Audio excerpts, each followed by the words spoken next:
திருவுளனினை கமழை இப்பொழியாதோ தேசமோடு செல்வன் செழித்து வளராதோ கருதறிய சாலிகள் கதித்து விளையாதோ காசினியில் மானிடர் கவலை தொலையாதோ கருதறிய தெய்வமென்றும் கிருபை தந்து மகமாரியே அன்பு புடிகுவாயம்மா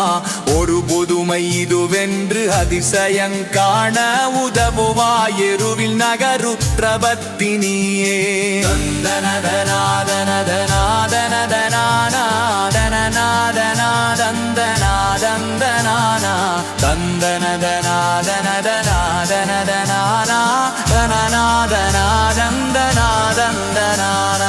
உலகுதனிலுன் புதுமை இனி அறிய வேணும் உற்றமழை பெய்ய ஒரு உதவி செய்ய வேணும் பல திசையில் உள்ளவர்கள் பயுத்தடைய வேணும் பண்குடமே நிறைவிளைவதாகவே வேணும் மலையெனவே வெகு போர்கள் வைத்திடவே வேணும் ஒன்றுக்கு 20 பொலி பெருக வேணும் சலசலென மழை பொழிய அருள் புரிய வேணும் தாவு புகழ் மகிழூரில் வாழும் மாதாவே தந்தனதனாதனதனாதனதனாதனதனாதனதனாதன